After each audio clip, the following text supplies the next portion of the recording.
예, 안녕하십니까. 오늘 이야기는 린비아오가 사망한 1971년 9.13 사건이 마오쩌둥에게 준 충격과 덩샤오핑이 복권하는 과정 중심으로 이야기하겠습니다. 마오쩌둥은 1971년 9.13 사건 이후 정신적 충격으로 인해 그러지 않아도 노령으로 인해서 쇠락해 가던 건강이 더욱 급속하게 악화됩니다.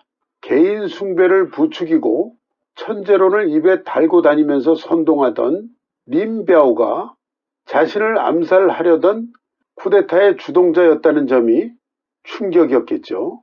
또 한편으로는 자신이 늘 홍위병을 선동하고 부추기면서 이야기했던 조반 유리, 반란에는 도리가 있다. 그 말을 어떻게 여기에 적용할지 좀 신경이 쓰이겠죠. 린비아오를 후계자로 지정한 것은 매우 중요한 정책 결정이었죠. 그런 린비아오가 쿠데타를 기도했고 국외 탈출을 기도하다 사망한 사건이 일어났으니 문화대혁명 이래 전반적인 노선과 방침을 다시 평가해야 되는 것 아닌가라는 질문이 제기되는 거죠. 그리고 이제 중국 인민들은 위대한 영도자에 대해서도 의문을 품기 시작하게 됩니다. 그럼에도 당과 정부의 통제를 받고 있는 중국 국내 매체들은 이 사건에 대해서도 린비아오의 반당 반혁명 군사 정병 기도를 사전에 제압한 것은 마오쩌둥 사상의 또 하나의 위대한 승리, 운운하면서 보도를 합니다. 그렇지만 마오쩌둥 자신부터 이번에는 그런 식으로 넘어갈 수 없다는 점을 명확하게 알고 있는 거죠. 마오쩌둥에게 특히 더 큰 충격을 준 것은 린비아오 집단이 작성한 소위 571 공정기호, 그 문건 중 자신에 대한 다음과 같은 분석 내용이었을 거라고 생각합니다.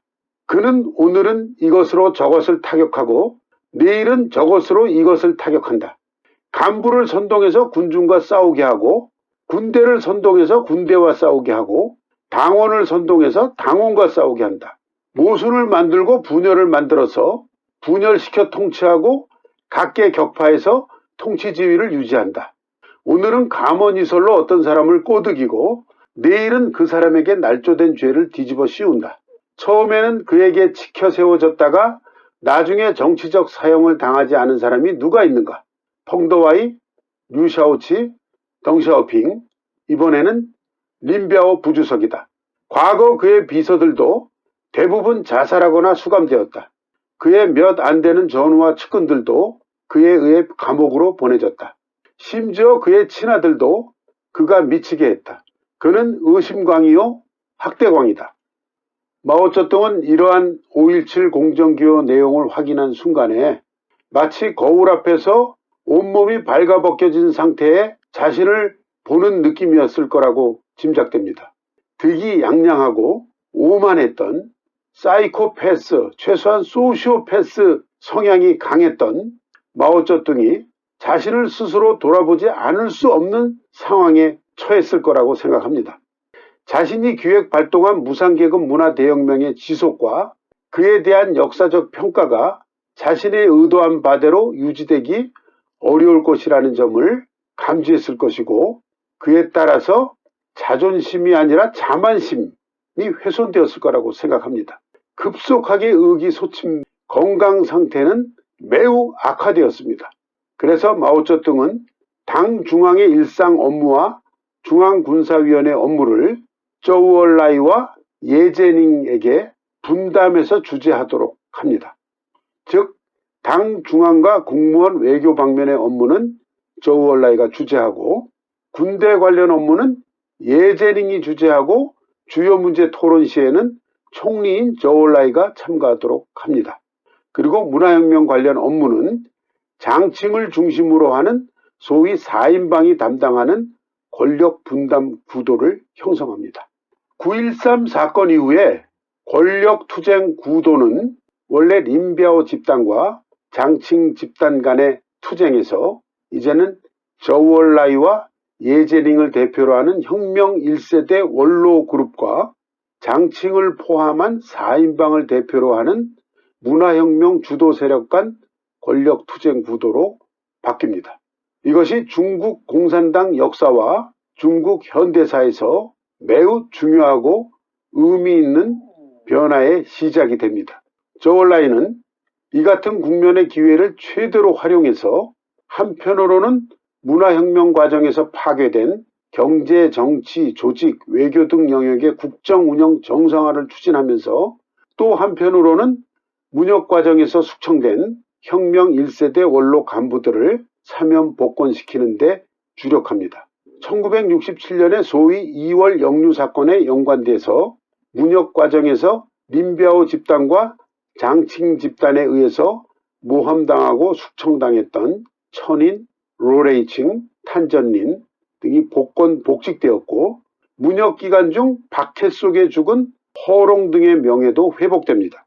저울라의 이 같은 행동이 탄력을 받게 된 계기는 1972년 1월 10일에 진행된 천이의 장례식에 마오쩌둥이 돌연히 나타납니다. 잠옷 차림에 외투만 걸친 상태로 나타나서 덩샤오핑은 류샤오치와는 다르다. 인민 내부의 모순이다. 라는 말을 합니다. 저울라이가 마오쩌둥의 이 말의 중요성을 즉각 간파하고 이 말을 적극적으로 전파시키면서 덩샤오핑의 복권과 재등용 추진을 위한 기후 조성을 적극적으로 시작합니다. 예를 들면은 장친과 야오원 위안 등을 만난 자리에서 린비아오는 적과 아군의 모순이지만 덩샤오핑은 인민 내부의 모순이라는 게 주석의 뜻이다 라고 마치 확인시켜 주겠다는 듯이 말을 합니다. 이 당시의 상황은 저울라의 입장에서 덩샤오핑의 복권을 간절하게 바랐던 상황이었죠. 한편 덩샤오핑이 9.13 사건 소식을 처음으로 접한 건 문화혁명 과정에서 하반신 마비 불구자가 된 자신의 큰아들 덩푸팡으로부터였습니다. 문화혁명 발발 후에 덩샤오핑은 마오쩌둥에 의해서 당내 제2의 주자파로 몰렸지만은 류샤오치와는 달리 당적은 박탈당하지 않은 채 부인과 함께 장시성 난창시 신제현에 있는 트랙터 수리공장에 하방되어서 노동개조 생활을 하고 있었습니다. 저울라이가 세심하게 배려 및 지시해서 이 부부의 거처는 옛 푸저우 군구 난창 보병학교 부지 안에 원래 교장 관사로 썼던 2층 건물로 정해졌고 이곳에서 덩샤오핑 부부와 집안일을 돕는 덩의 계모와 함께 생활하고 있었습니다. 집에서 공장까지 걸어서 다니던 그 길이 지금은 덩샤오핑 기념공원이 되었고 그 안에 샤오핑 샤오다오, 샤오핑의 좁은 길로 명명돼서 3A급 관광 명승지로 지정되어 있습니다.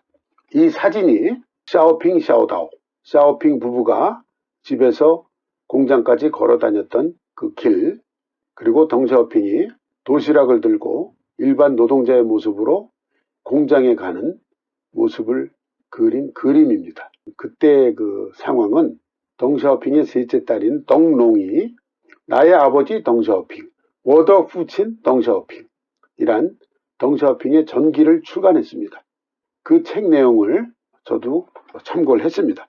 덩푸팡은 문화혁명 발발 당시에 베이징 대학 물리학과 4학년에 재학 중이었죠. 아버지 덩샤오핑이 중앙문혁소조로부터 류샤오치 다음에 당내 제2주자파 대표로 몰리게 되자 베이징 대학 홍위병들에게 혹독한 신문과 폭력에 시달리다가 신문당하던 학교 건물 4층에서 뛰어내립니다. 그 결과 허리 척추 골절 중상을 입었으나 병원마다 제2주자파의 아들이라면서 입원과 치료를 거부합니다. 그래서 제때 치료를 받지 못하고 하반신 마비가 굳어진 불구자가 돼서 그 상태로 베이징 시내에 복지병원을 전전합니다. 덩샤오핑 부부는 가택연금 상태로 격리되어 있었기 때문에 이 같은 아들의 상황을 뒤늦게 알게 돼서 덩샤오핑이 중공중앙판공청을 통해서 마오쩌둥에게 탄원서를 써서 뒤늦게 입원 치료 조치를 받았지만은 결국 하반신 불구가 됩니다. 9.13 사건 발발 직전인 1971년 6월에 덩샤오핑 부부가 불구가 된 아들 덩푸팡을 장시성 자신들의 거처로 데려와서 함께 거주하며 보살펴주고 있었습니다. 덩푸팡은 장애로 인해서 대부분의 시간을 주로 집에서 보내야 했고 부모가 마련해준 단파 라디오를 통해서 국외에서 발송하는 단파 방송을 자주 들었습니다. 그러던 덩푸팡이 9월 중순 어느 날 중국 비행기가 몽골인민공화국 초원에 추락했다는 해외 방송을 듣게 됩니다. 그 사고와 관련한 보도와 함께 아마도 중국 국내의 중요한 사건과 연관된 것 같다는 추측 보도와 해설 등을 듣고 아버지 덩샤오핑에게 전합니다. 그러나 당시에 덩샤오핑은 묵묵히 듣고만 있을 뿐 아무 말도 하지 않았다고 합니다. 그로부터 며칠 후 10월 1일은 중화인민공화국 건국 22주년 국경절인데 그 해에는 기념행사가 취소되고 국내 매체들의 국경절 관련 보도에서 예년 같으면은 빈번하게 마오쩌둥과 같이 등장하던 권력 서열 제2인자 린비아오에 관한 동정이나 보도 사진 같은 게 일체 없었습니다. 이에 푸팡이 가족들에게 린비아오에게 무슨 일이 생긴 게 틀림없다고 말을 합니다. 그러나 이때에도 덩샤오핑은 아무 말도 하지 않고 듣고만 있었다고 합니다. 덩샤오핑이 공식 경로를 통해서 9.13 사건에 대한 소식을 접한 때는 사건 발생 후 거의 2달이 되어가는 11월 6일이었습니다. 공장 당위원회로부터 당 중앙에서 온 문건 내용 전달 회의가 있으니 공장으로 오라는 통지를 받습니다. 덩샤오핑 부부는 비록 당적을 유지하고는 있었지만 장시성에 하방되어 온 후에 이처럼 중앙이 전달하는 문건 내용을 들으러 오라는 통지를 받기는 처음이었습니다. 공장에 도착해서 약 100여 제곱미터 넓이의 공장 내 식당에 들어서니까 이미 80여 명의 직공 전원이 촘촘하게 앉아 있었습니다. 현 위원회 공업국장과 앞자리에 앉아있던 공장지부위원회 주임 로펑이란 사람이 덩샤오핑 부부에게 라오덩은 귀가 잘 안 들리니 앞자리로 와서 앉으시오 하고 배려를 해줍니다. 덩샤오핑 부부가 앞자리로 가서 앉은 후 시작된 린비아오 국가반역 탈주 통지라는 제목의 중앙문건 낭독이 2시간 이상 계속되고 이어서 작업조별로 토론이 진행됐습니다.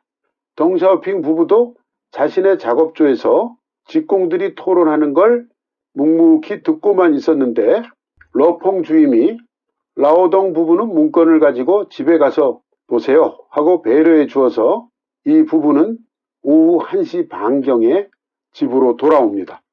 당시 집에서 노심초사 기다리다가 부모를 맞이한 셋째 딸 덩롱이 집에 들어서는 어머니 조린에게 중앙 문건의 내용에 대해서 묻자 어머니 조린이 딸의 손을 잡고 부엌으로 들어가서 손가락으로 딸의 손바닥에 린비아오가 죽었다. 린비아오 쓰러 라고 써줬습니다. 덩롱의 대사로 전달해 드리겠습니다.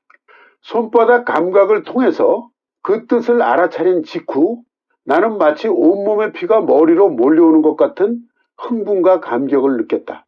나는 즉시 오빠 푸팡의 방으로 가서 누워있는 오빠에게 이 소식을 전하자 푸팡은 누워있는 상태에서 흥분으로 온몸을 펄떡였다.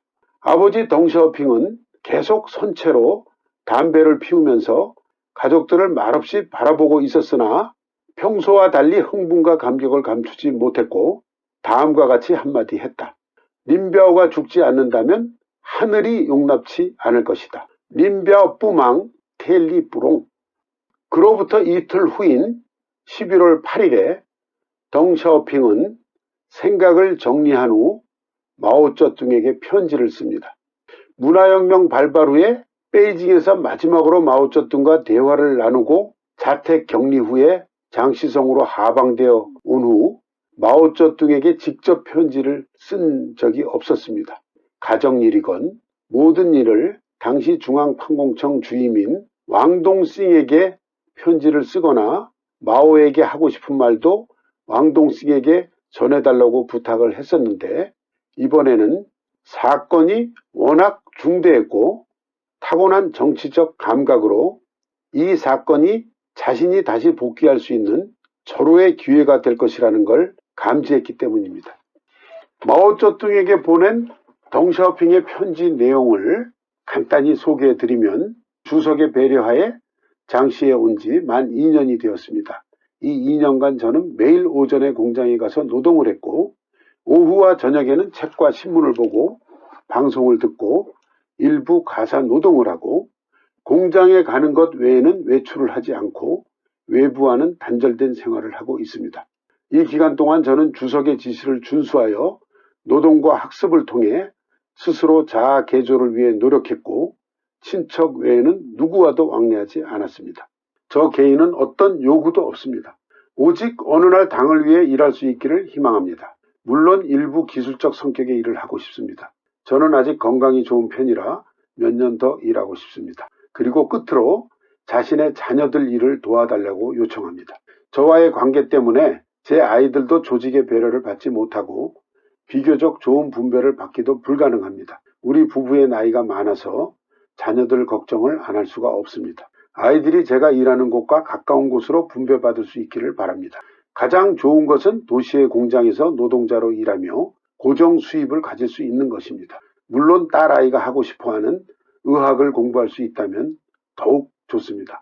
이런 것들은 저의 마음 한구석 걱정일 뿐이지만 주석께 보고 드리는 김에 함께 말씀드립니다.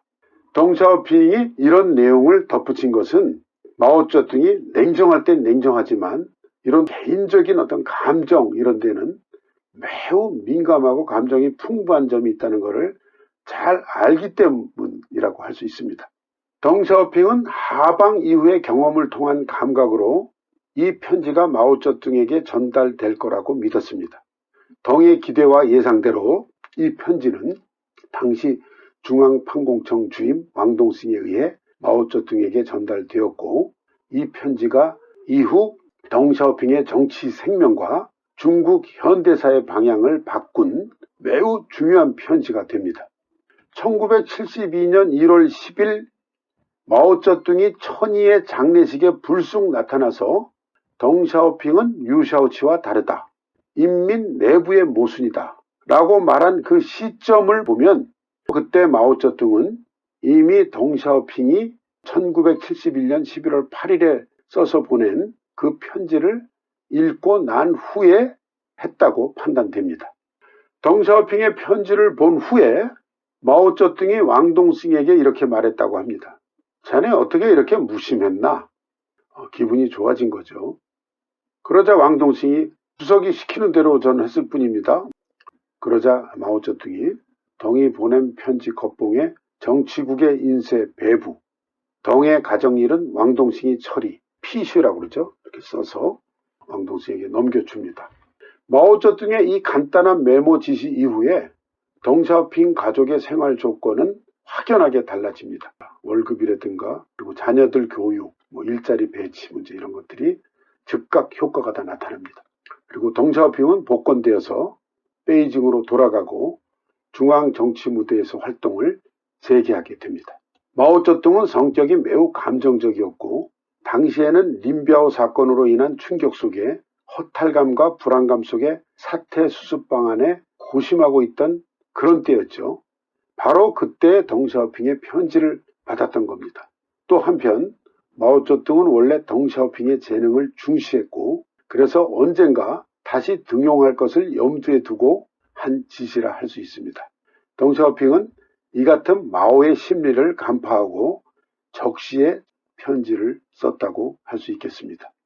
덩샤오핑은 이러한 기후와 바람을 타고 1973년 3월에 복권되어서 다시 베이징의 중앙 정치 무대에 복귀합니다.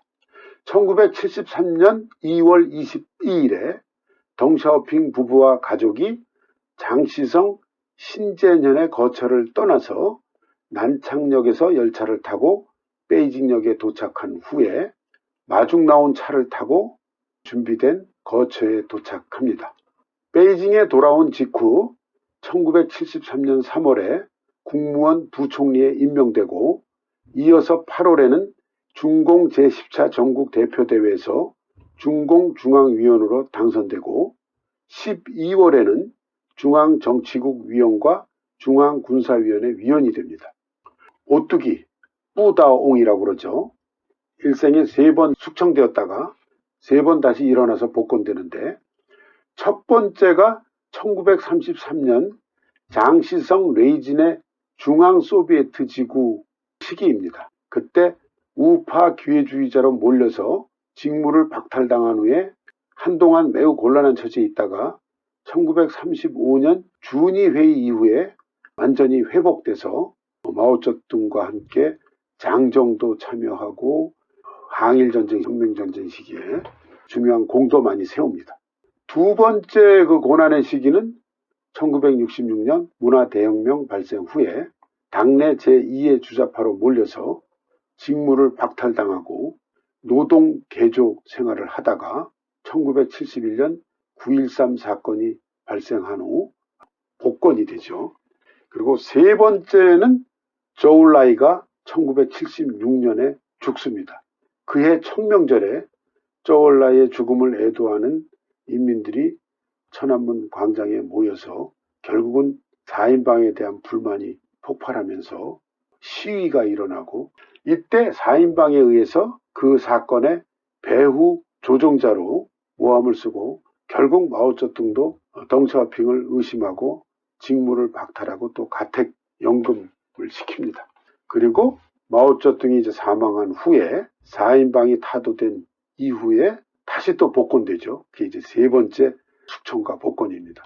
다음 31회에서는 후베이성 우한 출신으로 14세 나이에 중란하이 무도회에서 마오쩌둥의 춤 파트너로 소개된 후에 마오의 생애 중 최후 1년 4개월간을 마오쩌둥의 생활 비서 겸 간호사로서 신변에서 시중들며 임종까지 지켜본 멍진윈이라는 여성이 있습니다. 이 멍진윈의 회고를 통해서 마오쩌둥의 말년의 일상생활에 대해 이야기하겠습니다.